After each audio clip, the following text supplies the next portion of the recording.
கோவையில் நடைபெற்ற ஹயாசி ஹா கராத்தே போட்டி எல்கேஜி பயிலும் சிறுவர்கள் துவங்கி பள்ளி மாணவர்கள் ஆர்வமுடன் பங்கேற்பு. கோவையில் நடைபெற்ற மாவட்ட அளவிலான கராத்தே போட்டியில் 1000த்திற்கும் மேற்பட்ட பள்ளி மாணவ மாணவிகள் ஆர்வமுடன் கலந்து கொண்டனர். கோவையில் ஹயாசி ஹா கராத்தே கிளப்புகளுக்கிடையேயான கராத்தே சாம்பியன்ஷிப் போட்டி பேரூர் பகுதியில் உள்ள தனியார் மண்டப அரங்கத்தில் நடைபெற்றது. 4 வயது முதலான பள்ளி மாணவ மாணவிகள் துவங்கி 18 வயது முதலான கல்லூரி மாணவர்கள் கலந்து கொண்ட இதில் கட்டா, குமிதே ஆகிய 2 பிரிவுகளாக போட்டிகள் நடைபெற்றன. மாவட்ட அளவில் நடைபெற்ற இந்த சாம்பியன்ஷிப் போட்டியில் கோவை மற்றும் அதன் சுற்றுப்புற பகுதிகளைச் சேர்ந்த 1000த்திற்கும் மேற்பட்ட மாணவ மாணவிகள் பங்கேற்றனர். ஆண்கள் மற்றும் பெண்களுக்கு என்று தனித்தனியே நடைபெற்ற போட்டிகளில் எல்கேஜி முதல் 12ஆம் வகுப்பு பயிலும் மாணவர்கள் வரை ஆர்வமுடன் கலந்து கொண்டனர். முன்னதாக போட்டிகளை துவக்கி வைத்து பேசிய ஹயாசி ஹா கராத்தே அமைப்பின் அகில இந்திய தலைவர் VMC மனோகரன், கராத்தே சிறுவர் சிறுமியர் முதல் அனைவரும் கற்றுக்கொள்ளக்கூடிய சிறந்த உடற்பயிற்சியுடன் கூடிய விளையாட்டு என்று கூறிய அவர், மனம், உடல் வலிமை, தன்னம்பிக்கையை வளர்க்கக்கூடிய அற்புதமான கலையான கராத்தே உடலுக்கும் உள்ளத்திற்கும் சுறுசுறுப்பு மட்டுமன்றி சிறந்த உடற்பயிற்சியுடன் கூடிய விளையாட்டு என்றும் தெரிவித்தார். தற்போது தமிழக அரசு விளையாட்டு வீரர்களுக்கு சிறந்த ஊக்கமளித்து வருவதாக கூறிய அவர், தமிழக விளையாட்டுத்துறை அமைச்சர் உதயநிதி தொடர்ந்து விளையாட்டுத்துறையில் தொடர்ந்து பல்வேறு புதிய திட்டங்களை செயல்படுத்தி வருவது உள்ளபடியே பாராட்டுக்குரியது என்று புகழாரம் சூட்டினார். இதில் தேர்வு செய்யப்படும் வெற்றியாளர்கள் அடுத்து மாநில அளவிலான போட்டிகளுக்கு தேர்வு செய்யப்பட உள்ளதாக போட்டி ஒருங்கிணைப்பாளர் சதீஷ் தெரிவித்தார்.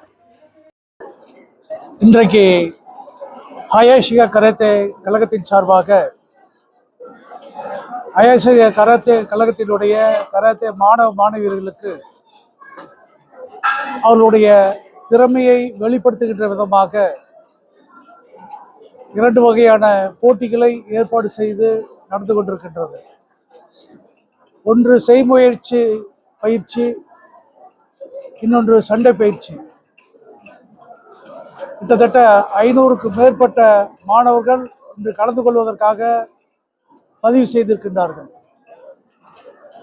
இந்த கராத்தே போட்டியை ஹயாசி ஹா கராத்தே கழகத்தினுடைய என்னுடைய உதவி பயிற்சியாளர்கள் அனைவரும் சேர்ந்து செய்திருக்கின்றார்கள்.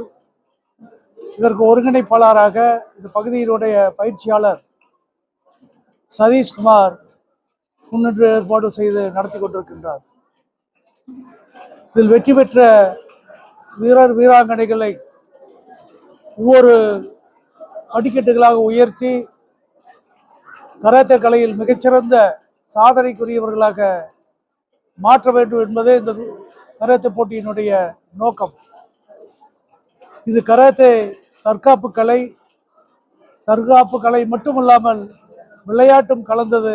இன்றைய கராத்தே கலை தன்னை காத்துக்கொள்வதற்கு, தன்னுடைய உடல் வலிமையை உருவாக்குவதற்கு, மன சிந்தனையை ஒருமுகப்படுத்துவதற்கு, விளையாட்டுத் துறையில் சாதிப்பதற்கு இது விளையாட்டும் தற்காப்பும் கலந்த கலையாக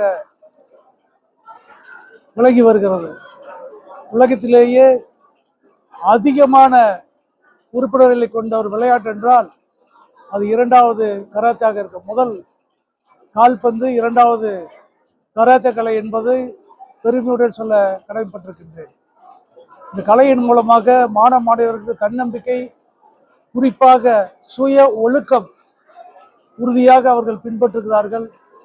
இந்த கராத்தே கலையை கற்பதன் மூலமாக மிகுந்த அறிவுபூர்வமான ஒழுக்கமான இளைஞர் சமுதாயத்தை படிப்பதற்கு இந்த கலை காரணமாக இருக்கிறது.